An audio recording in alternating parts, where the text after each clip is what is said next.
Doing this show for a number of years with Cam, I am amused and interested in two takes on rivals. One is that Cam hates Florida State, respectfully.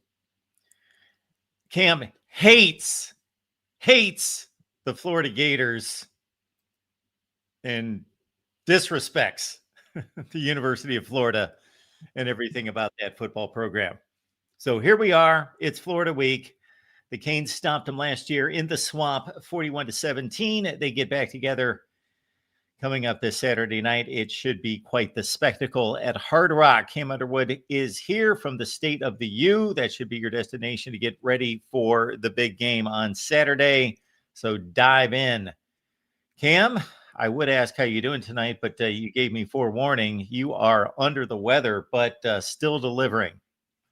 Yeah, man. Hey, good to be here. I have not been sick in about a year and a half since I went on a tropical vacation with my partner. And this week is the week of that tropical flu being back here again in the last day. But that's okay. We're going to play a Jordan flu game. We're going to be here. This week is so big. I literally had my medicine, I had my orange juice. My bedroom was right across there. 2 minutes before the show, got out of the bed, got my computer, got everything set up because I knew I had to be here and deliver. So, there are no excuses, no conversation, no mitigating circumstances. Y'all hear it.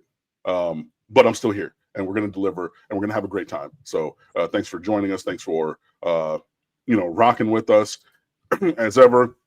Falconer TRX. We throw it up for the super sticker. And on time. No Cuban time, no Jamaican time. George in the chat already. They were looking for you, George. They were calling for you last week. But good to see you here. Miami Mama's boy. Let's get this party started. You already know how we do. George, the Gators are coming, and hell is coming with them. Hell is coming for them. Actually, hell awaits their arrival here because we. In the words of Gladiator, we will unleash hell when it's time for this game at 7:30 p.m. on Saturday night. Well, we certainly don't want to ignore what Miami accomplished the previous Saturday, because I got to say that anytime that Miami beats South Florida by 37 points, sure, that's an impressive win. But again, let's take into context this South Florida team that was coming off two impressive wins against two ranked opponents and very flawed football teams that they played, but still a lot of athletes, a lot of talent, especially Boise State. Even if they don't have the talent up to that type of grade, that they're going to be buttoned up. They're technically sound. They know what they're doing. They run a great program. And then Florida comes in and South Florida goes to the swamp and takes care of them. So this was a team to be reckoned with, and this was not a 3-point win. This was not a one score. This was a demolition, just annihilation, butt kicking. Yeah, it was. It wasn't close. I said it wasn't going to be close. Like, USF is a nice little team, and they had, they beat a couple flawed teams, but simply put, they don't have the range to compete with the University of Miami Hurricanes. Sorry, I was just putting this up on our Facebook. And if the thing that I said that really bore itself out to be true, they don't have the kind of efficiency to stay on the field, to go at turbo tempo, to really impact negatively the defense. They got us with 12 on the field because they didn't substitute and we tried to once. But that's it. I mean, and the other thing I said is, their average touchdown length was 32 yards, 31.4, sorry, coming into the game. I said they weren't going to get those explosives, and they didn't get the explosives. And when they got explosives, the thing that happened? They didn't find the end zone. They had 0 big plays on the ground and they had, I mean, okay, they had a couple, well, because 15 yards is considered explosive. So they had 15, 17, okay, barely meeting. They had a 26, all right. They had a 30, all right, a 43, all right, and a 53, all right. None of those scored. So what are we talking about? You know what I mean? And good old boring efficiency. It doesn't look the same, but it's just like, remember the Titans. We run the split veer, give it time, Novocaine, give it time, and it's going to work. You give this offense for Miami time, it's going to work. And speaking of giving a person time, Carson Beck slicing and dicing like the newest kitchen appliance that you're buying off of QVC or a late night infomercial. I know that he had 2 interceptions. I'm glad that he got those out of the way because he put otherwise, I mean, he missed 5 throws and 2 of them got intercepted. You know, like, and it was a really great play before the half by the defender sinking. It was a kind of high-low concept. He sunk all the way to the flag route there. And that was like the one play where USF kind of muddied up Carson Beck's feet as he was throwing. Okay, cool. Got it. Boom. The other one, and it took me rewatching it when I tweeted about it because people were in my mentions about it and said, hey, I know that you say that's Carson Beck's fault because he threw it too tall for Malachi Tony. It was going to the other guy over there. It was going to Tony Johnson. Actually, the deeper, they were running parallel posts, and he was going over the top and threw it a little bit shorter there, but the ball would have gotten there. And Carson asked about it after the game, joked. He said, yeah, I didn't know that Malachi Tony had a 50-inch vertical and jumped out of the sky to go get a hand on that ball because it wasn't even for him. So we've seen mistakes. We've overcome them. We've scored points. Look at the QBR. Look at all this stuff. He even had Emory Williams come in, dot you up 2 of 2 for 31. And Big Fletch is running hard. Carson Beck apparently had been lobbying for more responsibility in the QB run game because, you know, Cam Ward didn't pull it, but twice all year. I think it was once at Georgia Tech and once at Cal. Maybe another time on a zone read where where it wasn't just inside zone give. I think he pulled it literally 2, 3, maybe 4 times last year. Like, he did not run he scored a touchdown at Cal. That was on one of the, maybe it was a couple more, but it wasn't a lot. And you saw that from USF. They said, hey, we're going to crash towards the run because the quarterback never keeps it. And then Carson keeps it and scores once and almost scores twice. The defense looked dominant. You have dudes just playing their behinds off. Ruben Bain is the destroyer of worlds. He is unblockable. He is arguably the best player in college football through 3 weeks. That is not hyperbole. And those aren't even really my words because I thought it and I didn't even say it because I knew if I were the first one to say it, people would say, you run a Miami blog, you're a Miami alum, you're a Miami fan. Shut up. Joel Klatt, the Cover 3 show, Josh Pate, Andrea Adelson from ESPN, and others are the ones who have said that, bro. Like, and him and Mesidor, like, they're incredible. Shout out to the number 3 tackler on that list, Chase Smith. You know, a Miami legacy who's battled some injuries and he's been up and down. That dude looked like Jason Voorhees chasing people down across the field on play. He played such a great game. Jacoby Thomas with a forced fumble, had on the ball, recovered by who? Chase Smith. Defense swarming, had a little bit of bend because I told you about the 6 plays, the 6 explosive pass plays. But when you have explosives that don't score, right, and you have a team that is inefficient in keeping the ball going after that, bro, they ran 68 total plays. So you're talking about 9% of their plays, and a lot of them after the game was already well out of hand, being explosives and nothing else. Dude, I always put in the game on paper advanced metrics. It was a bloodbath. And the other thing with it is USF knew early on they're climbing up a hill that I don't think they're going to make it to the top of, you know. And Golish, he was out of sorts. And the program then was out of sorts because he didn't know if he wanted to try to go win or if he wanted to try to keep it close.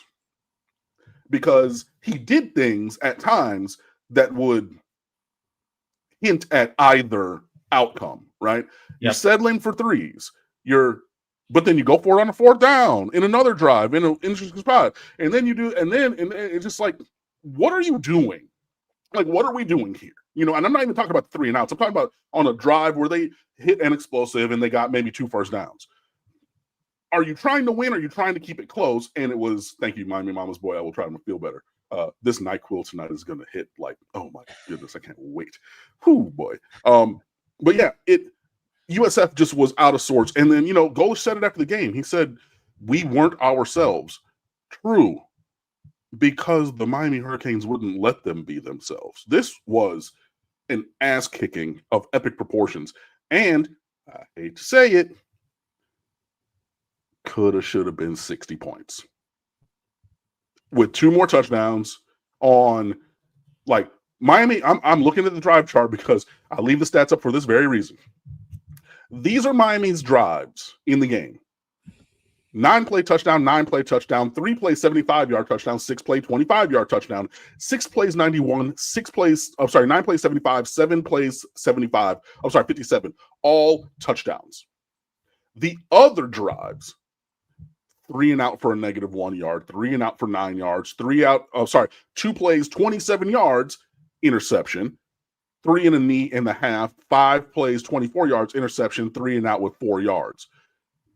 If you even convert 2 of those 5, which is not even asking a lot from the offense that we saw, this is a 60 burger. We laughed them out of the gym anyway, but it would have been even more like that. So, you know, I was very encouraged by what I saw. This team came out from moment the first, hit him in the mouth, played with pride, played with excellence, played with, speed and physicality and violence to a level that, to my eye, looks like one of the best teams in the country. So we did that. We, faced an interesting challenge.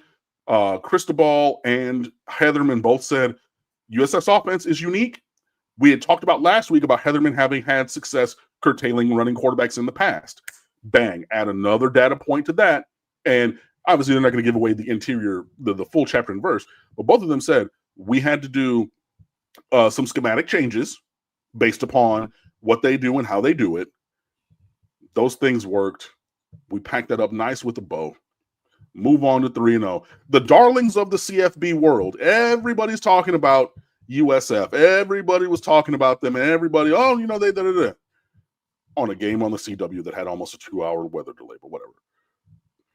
Ran them out the gym because they don't have the range. They're not on our level as a program, and that's what it needs to look like. So we did that. We move forward. Unless there's anything else. All the Carson Beck haters have gone missing, says Falconer TRX. Yeah, it is interesting that they have, because let me see. 812 yards, 26 rushing yards, 8 total touchdowns, 2 turnovers, but okay. Following a similar path of Cam Ward as per NFL staff members for him, developing and moving forward. This is a guy who's beaten Florida twice in his career, 3-0 on the season, including 2 ranked wins, 27 and 2 or 3 as a starter, in his career. There were questions about the arm. There were questions about the health. There were questions about, his ability to rebound from the surgery, from the injury that he had in the SEC championship game. Does he have skill? Is he going to this point of the season? Yeah. So it's getting real quiet in terms of all that overblown hatred for Carson Beck that I was talking about from before. Because Miami plays this difficult non-conference schedule where we've already seen Notre Dame, now we've seen South Florida, and we've got Florida coming up. It's a very difficult non-conference schedule that Miami faces, and all in September.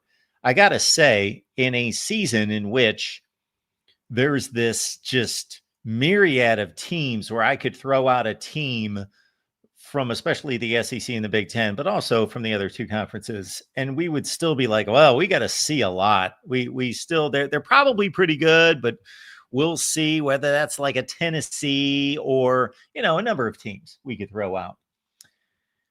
Yeah, when you say Miami looks like one of the best teams in the country, I have a pretty good grasp on only about 3 or 4 teams definitely being among the best teams in the country. Mm-hmm. But man, they they looked super impressive. And again, the opening weekend was closer on the scoreboard than it needed to be. They were clearly the better team. Yep. I do still think Notre Dame's a really good team. I know they're 0-2, but they lost on a walk-off field goal, and because their holder botched a PAT, basically. So I still think they're one of the 10 to 12 best teams in the country. Yeah, they got to go prove it, though. I mean, having them still ranked at 0-2 after 3 weeks is a laughing stock, but whatever, AP. I kind of agree with that. Nah. If you're evaluating the teams. I am, but again, wins and losses count. Sure, they should count. If and when they win games in future weeks, put them back in. At this point today, no. Upset or not, I just disagree with it. But hey, we have a differing view on that. Yeah, and I respect that viewpoint, and I don't think there's sometimes I disagree with a viewpoint and think it's ridiculous. I don't think it's ridiculous because the wins and losses have to count. Mm-hmm. But the way I evaluate the teams, I still have them ranked barely. I got them at 24. Okay. But to me, the performance of competing against 2 quality teams down to the wire, basically last play, is more legitimate than Penn State going out and pasting 3 just super inferior teams, Nevada, Villanova, FIU, by 35, 45 points. You know what I mean? It's just a more legitimate performance. Yeah, I just value the record, the tangible result slightly more, which leads me in the different direction. Champ 100, should the Seminole War Canoe, the trophy of the rivalry between Miami and Florida, return? Yes. I mean, but the rivalry, needs to continue to be played, but I would say yes. Pilo, yes, I would want to whoop your ass if you said that this team is more talented than 2001 and 2002. It's the most talented team we've had since, but no, sorry, buddy. Sorry, boss. Oh, also, I didn't save the tweet. Sorry, I forget who asked it. It was during while I was writing Good, Bad, and Ugly. They said that they wanted me to explain what USF was doing to cause these false starts. The 5 of them against 4 of the 5. They were simulating the cadence verbally, and they were moving in a way as though they were starting the play. So it wasn't just, okay, we're going to scoot a gap over, or we're going to pinch the line. And it's not just realigning the defensive line. So it's the combination of the 2 things. It's the verbal sound and the snap movement, though it's laterally, which is the same movement that you do going forward at the snap. So they were that's how they were simulating the snap multiple times. They caught Miami with that 4 times, and Mario Cristobal was losing his mind because he's saying they're moving, that's what they're doing. It was 3, and then they did it again. There was 1 Matthew McCoy false start. No, that was just you. But the other 4 were that. And finally, in the 4th quarter, late in the low red zone, they called USF on it way late in the game. And that was what that was. So it is a prohibited move in the world of football at any level to simulate the snap count and also the movement to simulate starting a play, even if you're going laterally. That's what USF was doing. So there was also talk of the lack of penalties on USF. That really, I think, kept them in the game also, or kept it closer than it even could have been. But we did have the 1 pass interference on this latest Keelan Marion circus catch that we declined because he caught the ball. So there would have been 1 earlier. But yeah, that if you go back and look, there's definitely people who've chopped it up online. and put it out there. That's what USF was doing to force or draw Miami into false starts because they simulated the snap. Now Miami moves on to play a Florida football team that I still don't think they're a bad football team. They played a game in which, in some respects, they outplayed LSU in certain ways.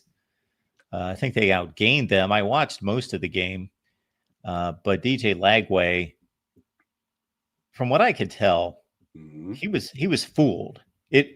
Sometimes a quarterback is just off. He's off his game and he airmails it, or his mechanics are bad, but he's not making bad decisions. He's throwing the ball poorly. It looked like he was fooled. Like he didn't see guys. He didn't recognize coverages. Yeah. It was.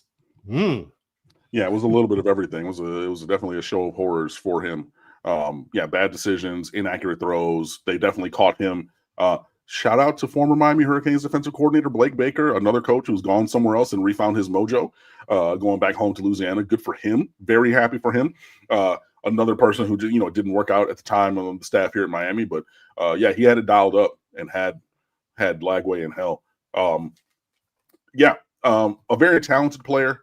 And UF does have, talented players on the roster. I just don't think that they're a very good team. I think, even with the things that they do well, they don't really have it together. They haven't scored a lot.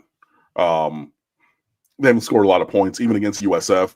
Again, you talk about the lack of explosivity on offense. You talk about the lack of finishing drives on offense. They have a negative turnover ratio, but a positive points off a turnover ratio because these teams got turnovers and didn't score the ball, with the exception of like the pick six against LSU. But like USF got a few turnovers. They didn't score it really in the immediate aftermath of the turnover. So like that's where the stat comes from. But it's crazy that they have a negative turnover ratio and a positive points off of turnovers allowed, points off turnovers ratio on the year. This is another chance for Miami to really do what Miami does, go through their process and go out and win, earn victory. The whole program is really dialed in. It does feel different. It doesn't feel like window dressing. You got guys coming in fresh off the street, after spring, like a Moture who just got here in like May. And they all talk about it. It's like a thing where, the phenomenon in dating when you're dating a person and the person that you're dating starts using your verbiage and lexicon, like your words and phrases. It's a subconscious thing that humans do to show connection. It's a lot like that in the locker room, bro.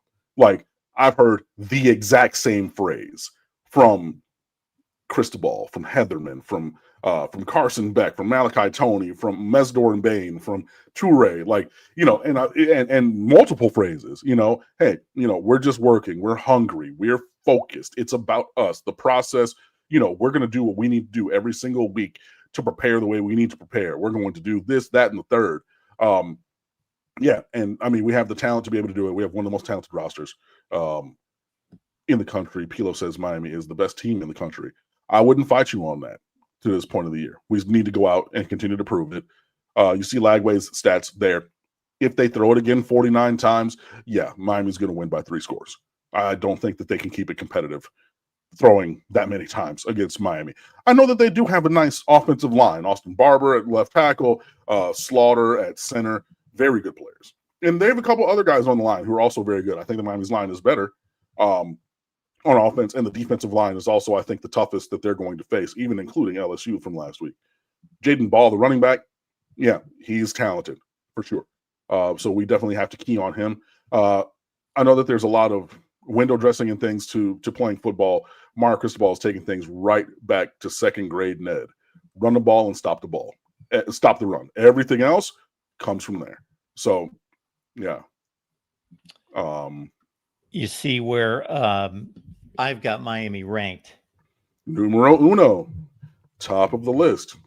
That's great. I'm a Cool. resume ranking guy. I just think it's the best resume. So I wins I and agree. losses. Number one, number two, opponents. Quality of opponents. Number three, performance. So like if they would have won if they would have beaten South Florida 28-27, Right. then I probably wouldn't have them number one. So Understandable and reasonable, but those three things for me. right. But that's what I look at. Beat them by 6 scores. So, yeah, there was that. Let's see. CF Kane fan. Would I say that this year's wide receivers are better than last year's wide receivers as a group? I think they are more talented physically, more athletically gifted. I think that they're playing to a level of excellence across the board that is better than the entire group last year. But remember last year, Horton, George, Restrepo, Brown, Arroyo at tight end. It's going to be those 4 receivers and that one tight end in some iteration of 4 or 5 of them on the field at a time. That's it. We saw, welcome to the show, Josh Moore, who apparently has been doing stuff like that in practice since the spring, had a couple drops and a couple little uneven performance in the opener. And Mark Cristobal went out of the way when asked about Malachi Tony and said, Joshua Moore is going to continue to get opportunities to play because he shows it to us in practice. And we said, that's odd because he played really poorly, I thought, against Notre Dame. But you're going out of your way to mention another true freshman when you got this superstar one that literally somebody asked about. You saw why. Keelan Marion, Tony Johnson, CJ Daniels, Malachi, the aforementioned Malachi Tony. You have more guys playing to a high level than last year. And I believe also improved athleticism just across the board. So I say all that to say, I think it is a similar level of performance in a very different iteration. So I think in the end, let's wait to the end of the season. I think that there could be a chance that we will look back and say that the performance of this group will end up being better than last year's with those, 4 set it and forget it, guys up top on the rotation, but there's still a ways to go in the season.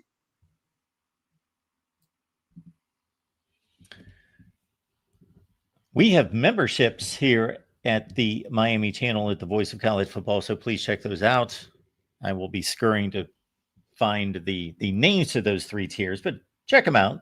Join the channel. It's just another way to contribute. Many of you kindly and generously leave your super chats, which we appreciate, but you can also contribute here at the channel on that just consistent monthly basis, and you get special emojis and all sorts of different badges that you can use with your comments in the chat.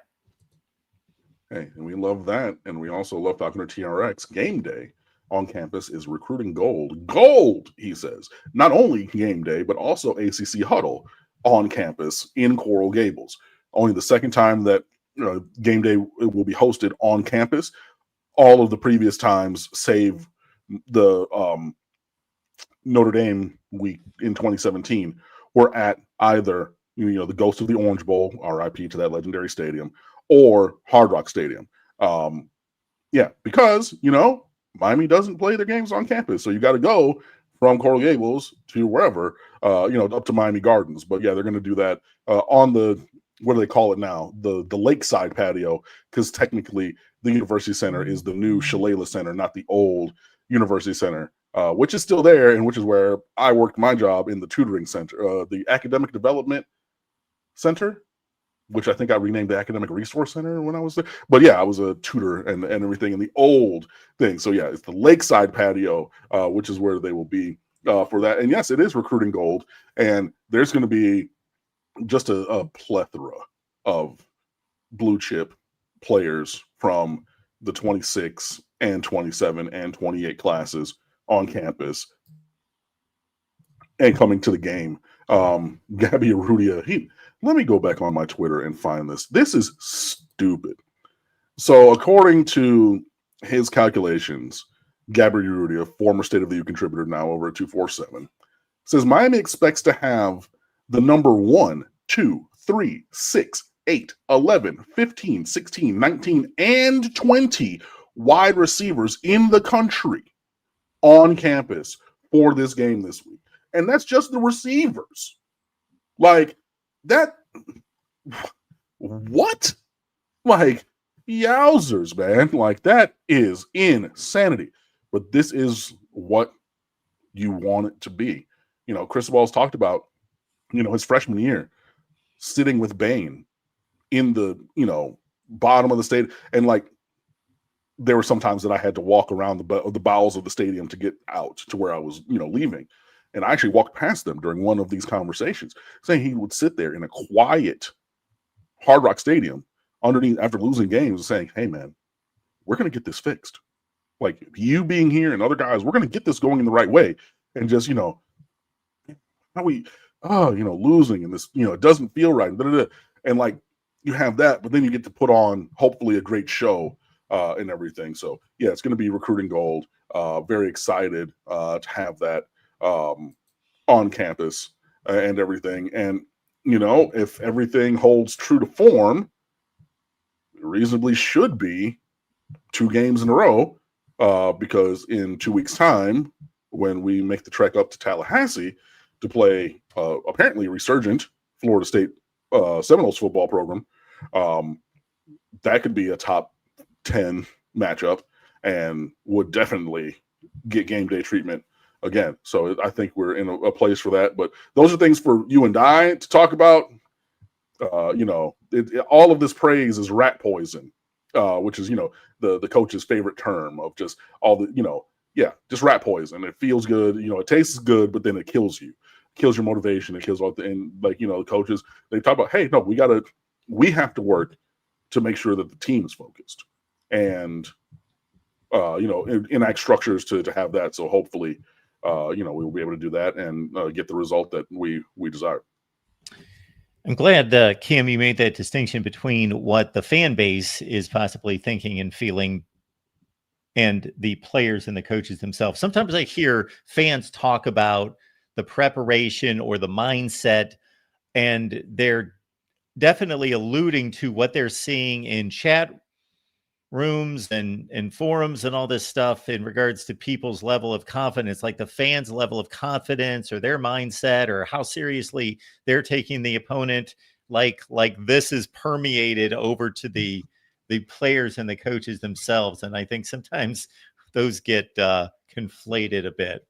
They do. And I mean, look, I'm not going to say that they don't hear things. They do. They have family, they have friends. You know, they're human.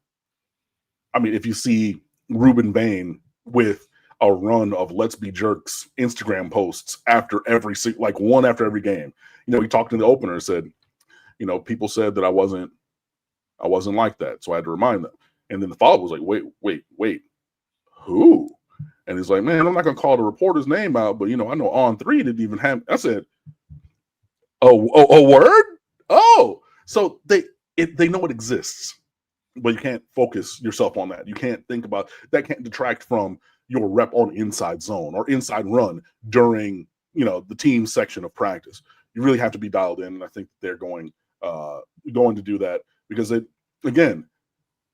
know the opportunity that they have in front of them. And since damn near everybody, I know that there are some transfers and some freshmen who are new. The majority of this roster was here last year, right? Great, like the college football, I mean, the ACC championship game and the college football playoff was within their grasp, and they let it slip through their fingers like the sands of time. So they know intimately how that feels of not, you know, they had the immediate ability to think, what if I would have done more during practice week? What if I would have stayed or gotten there early and stayed a little bit later? What if I would have communicated to my girlfriend, hey, we got to go run over this stuff again. I know I said I was going to be there at whatever time. I'm maybe be an hour late, but like, you got to be all in on this. You know what I mean? What if they would have done that, which is uncomfortable, as opposed to settling and overestimating the opponent? Everything is in front of us, and I do believe that they're going to be dialed in for it. Keep it 100. Hey, Cam, we saw Chase Smith ball out. Sure did. Tweeted about it, put him prominently placed in Good, Bad, and Ugly, and spoke about it earlier here on the show. Charles Johnson, wide receiver core, making plays. C.J. Daniels looks like a Sunday guy. He does. I think I think in terms of like players who will leave this roster and go directly to the NFL, I think he's the best player we've had in a while. I think that he's better than Charleston Rambo was, even though he rewrote the record book. He just wasn't. He was a very good college receiver. I didn't really see that transferring to the league or whatever. But Daniels looks like a guy who, like, yeah, he's going to hoop here. He's going to be a mid-round pick and make somebody's roster. Like, I think he's earning his way there. And there's a lot of guys who are playing like it's contract year. See how Big Fletch is running, man? I mean, look, he had short area quickness on that long touchdown run that I didn't. I mean, he's chopping the feet up inside, outside, and skirting off you. Earlier run he set that up with, he tried that, and then the defender kind of just broke down, and he said, "You're a 5'9", 180-pound safety. I'm 6'2", 230. Shoulder through your chest. In the words of Marshawn Lynch, I'm gonna run through a motherfucker face." And did. You know what I mean? But like, he's a guy who's out here hooping. You know, yeah, there's just a lot of good things goings on. Falconer TRX DJ Wrong Way is a pick machine. I saw Danny Cannell from On 3 called him DJ Uyungalagwe. I literally laughed till my side hurt. Oh my goodness. Yeah, that's crazy. Mike Jeezy also loved that from you, Falconer. Yusuf, can you speak on how the SEC and Big Ten has taken over the AP polls? They haven't played any, but we talked about it already. I'm more worried about Miami doing what they need to do to win a game, continue to have, earn the ranking that we currently have going into the first bye week, and then continue just to keep the season moving. Another Falconer TRX. How many Gators hit the portal to Miami on Sunday? There's a non-zero chance that the wrong kind of result is the immediate end of the road for Billy Napier, which is what he's saying. Like, basically, you get a sizable defeat on your record. Administration says, yeah, this is the end of the road. You'll join Virginia Tech and UCLA in firing their coach in the first month. It is possible. I mentioned it. I wrote an article I didn't write everything I needed or wanted to today because, like, sick. But yeah, UF is definitely. I think that they are a cornered, wounded animal. I think that they're going to try to fight their way out of the corner. I just don't think that they have the horses to be able to do that. And we will see. And at a point, it becomes kind of like I was talking about with Golish. Of, are you trying to play to keep the game close? Are you trying to win, which could then open the door to getting blown out? Because if you try to win and it doesn't hit, then it leaves you open. On the other side, it'll be interesting because Florida is like, okay, let's say Miami has a decisive win on the scoreboard, whatever the number is, pick what you want, but like a decisive win. Let's say it's 41-17 like last year, right?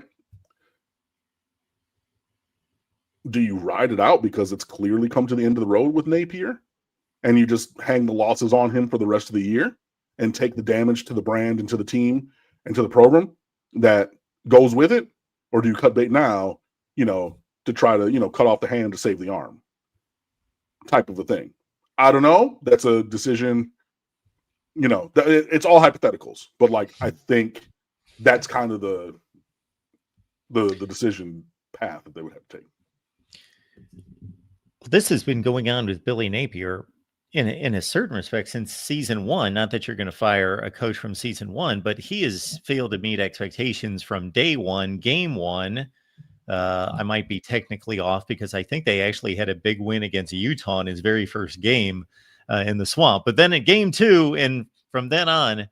So I just think it is a better message to everybody that supports your football team, if you're at that kind of level with those expectations, that we've separated ourselves from this coach, this situation. So, we're making a change and looking for a big time coach at the end of the season. But for right now, we'll put it in the hands of this capable interim assistant coach. But that we've made our decision and we're going to just play this string out. Well, speaking of, who's going to be the interim because their associate head coach slapped an LSU player and got suspended for 3 games. Jabbar Jalouk, who is from New Orleans. He used to coach at Edna Carr. He coached at LSU. They got into a fracas, and I knew that there was an altercation. I didn't know that he laid hands on an opposing team's player. He slapped that man, and so it came out. He's suspended for 3 weeks. So your associate head coach, who you would reasonably turn the keys over to as the interim, he's not going to be here for another month because it's 3 games and they got a bye week. What are we talking about? Like it did. Yeah. I'm with everybody in the chat of saying, basically don't rank us, don't pick us, blah blah blah blah blah. This is the journey that comes with success, guys. People are going to talk about us. People are going to rank us highly.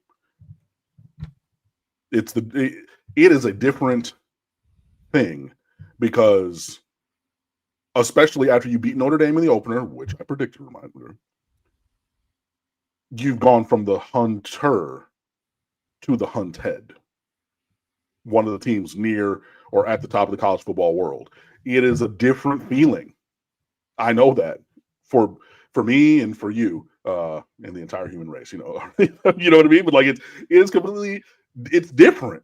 So I get it. It's like, man, yeah, no, don't rank us. Like we kind of, last year when Miami was in the 20s or the teens and you're thinking, hey, this team should be ranked higher. But, hey, it's fuel for our fire. Underrate us, underrank us. Ain't nobody underranking and underrated us anymore. Target is on our back. Yeah, we are not we're going to go out and act like the hunters, right? Because that's what needs to happen. But in terms of the outside view, yeah, we have gone from hunters to hunted. Everybody is trying to get at us. That's what I wrote in that piece. You think that UF wouldn't love George? Can you imagine what George would be in the chat next week? Were they to pull off an upset? You know what I mean? Like that is job saving for Napier. Completely, I think it's to the level of when Al Golden kept losing to Mike London at Virginia and kept him employed for literally 3 more or 4 more seasons than he otherwise would have. It's something akin to that. Yeah, it is different. But this is what we wanted. This is what we've been working for. We have not been working to toil in obscurity and lose games we're not supposed to lose. This is what we've been building for. So last year I wrote before the season, it was time to lean into expectations and embrace them. We need to continue that. And we need to embody that mentality. I know that we've fallen short so many times in the past. We need to have some jerk about us. We need to have that edge because that's what it needs to be from, I think, our fans, but and then with the team, I think they definitely need to continue doing what they're doing. It would be a huge win and a job-saving win, but very temporarily, you would think. Yeah. Because that would put them at 2-2 with a bye week, and then Texas at Texas A&M the next 2. GG's. And there's more.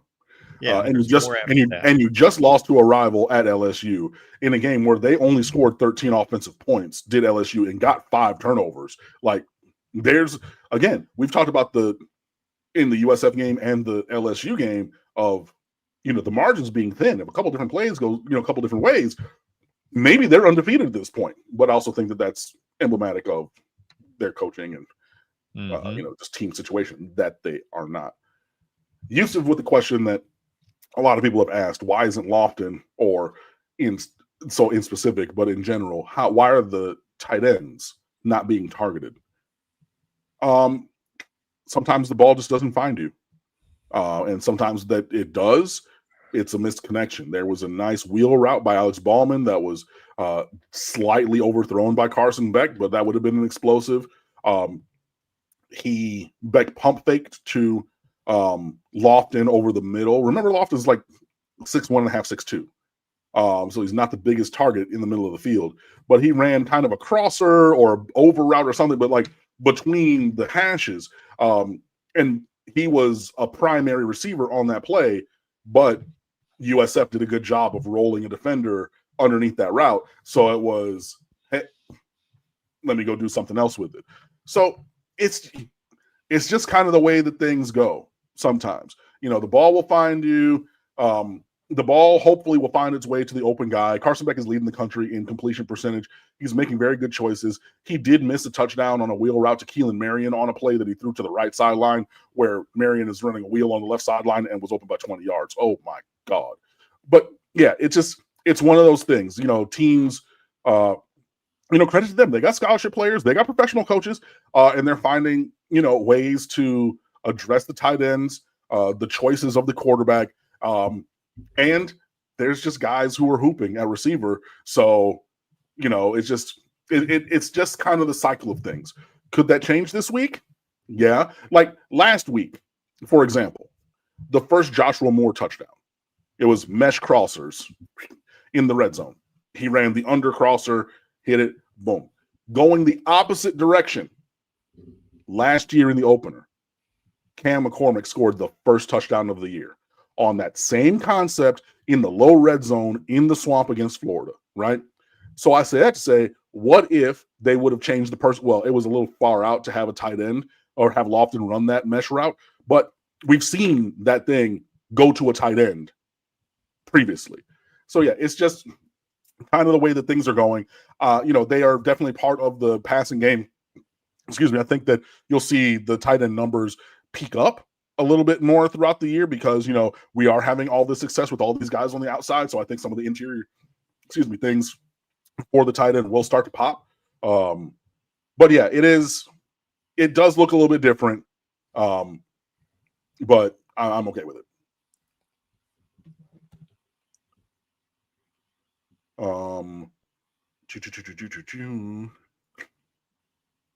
Bald head on the right is funny.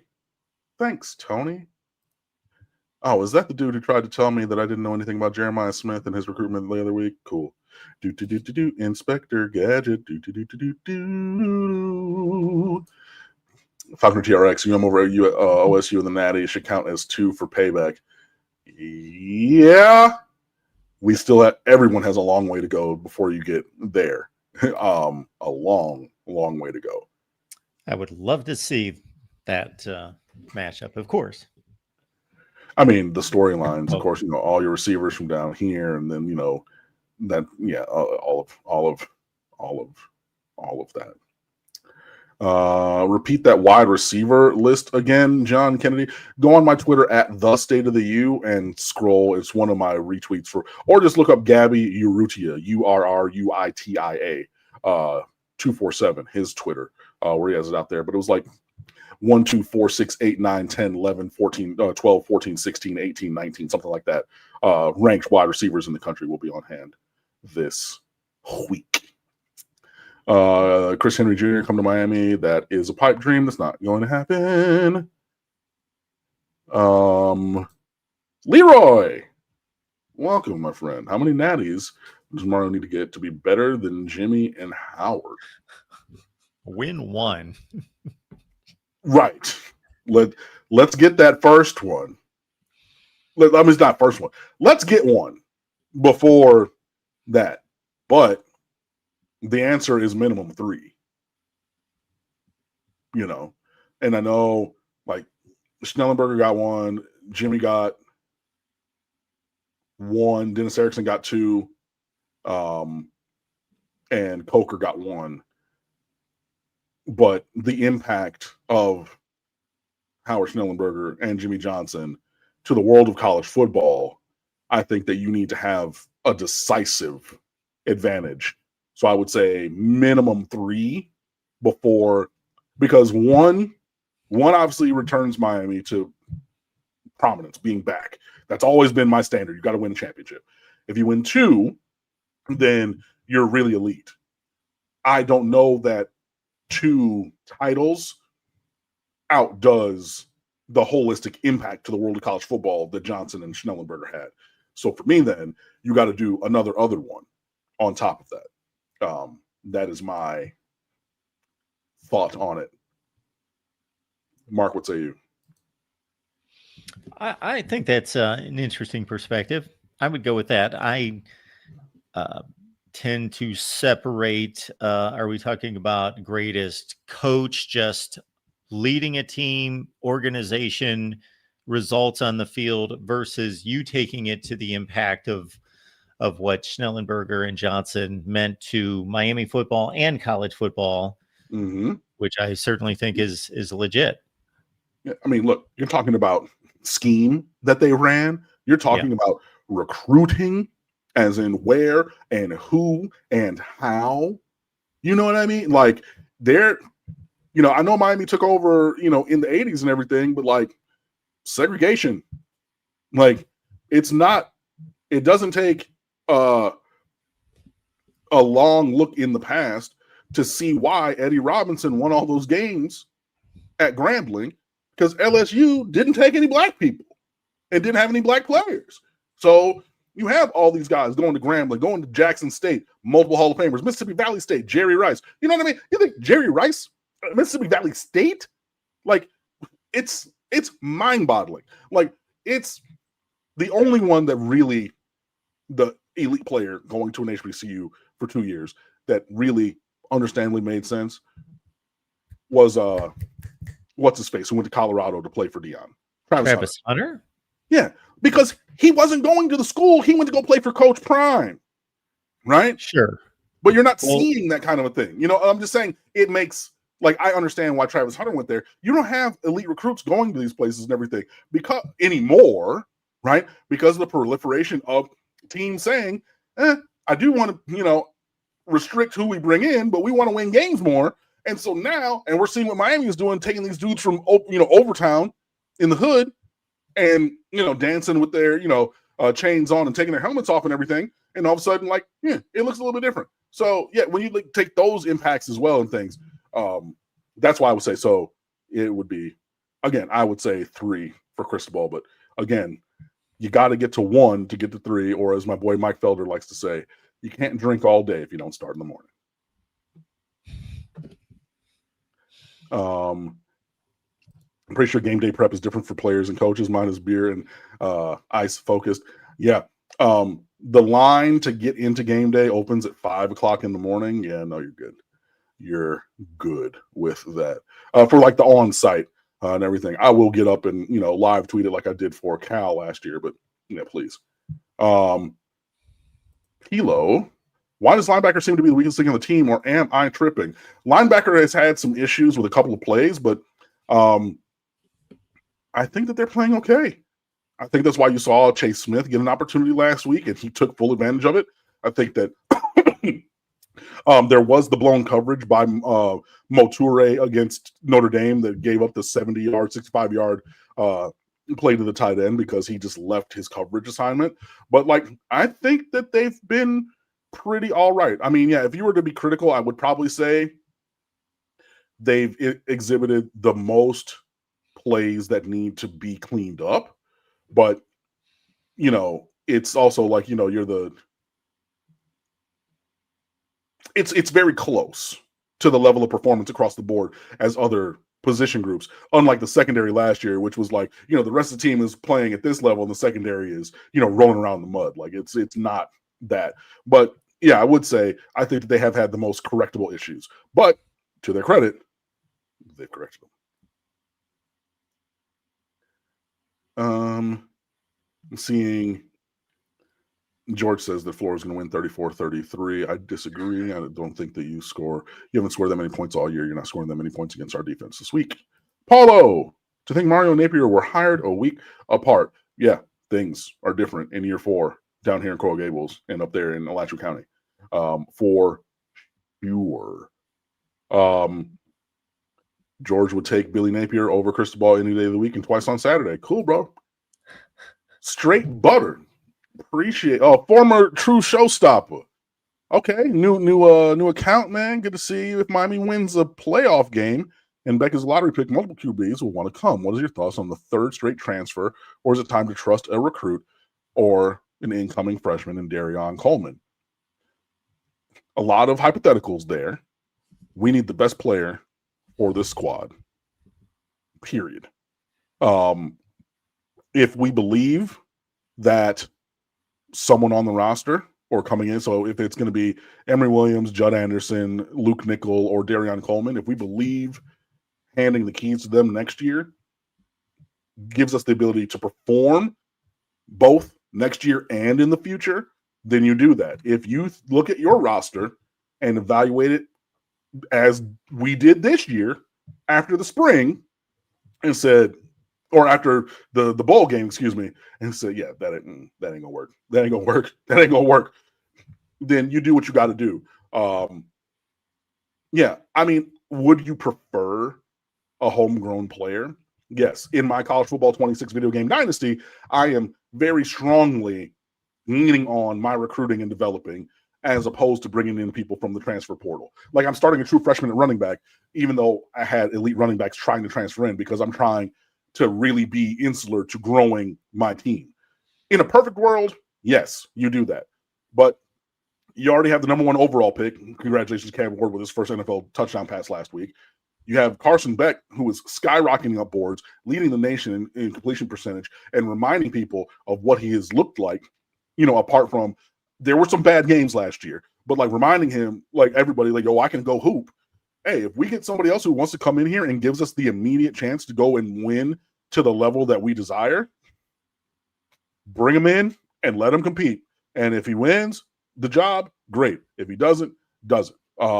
But at this point, I'm just going to trust the coaches. I think that we're going to trust their evaluation and trust their process.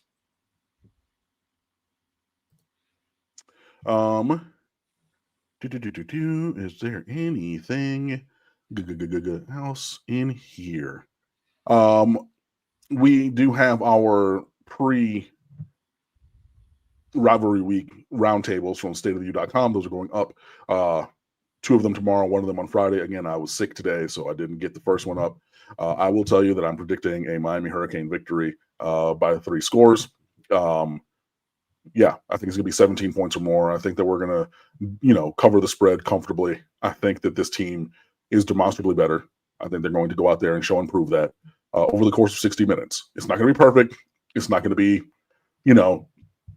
not going to be playing, the video game on freshman or anything, rolling up 1,000 yards of offense in one day. But I do expect Miami to win this game. Chris Bradford, wait to hear from Cam about JoJo Trader. Saw a report he should play this week. That is what Mario Cristobal has said. I am starting to believe that there is something deeper going on here. I just think that there is smoke and fire in this situation because JoJo Trader was not at the game last week. Like, I looked intentionally. Me and Brian the Beast London, with whom I'm going to be recording in just a minute here, literally sat there and said, we're going to look. And then we roped in a couple of the other student journalists, well, not other, but the student journalists, and said, look and make sure this is this number, this is, and he was not there after having been told last week that he would be back. So it just, and there's been some chatter in other places about other things. I have a feeling that there's smoke and fire in this situation. I don't know. But also, I believe that the playing time and impact bus is leaving the station, and JoJo Trader's not on it. So, like, you can't tell me that the Tony Johnson catches, those couldn't have been JoJo Trader snaps and catches. Like Joshua Moore playing on the outside, where you throw a goal ball and everything. Like, those. Yeah, I think that, the playing time train is leaving the station, and he's about to get left behind.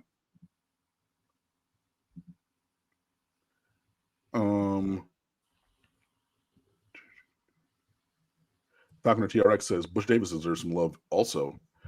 True, and this merchandise that Mark has on screen deserves some love as well. Looks nice, doesn't it, folks? We got a couple different types of hats. We got tees, we got polos.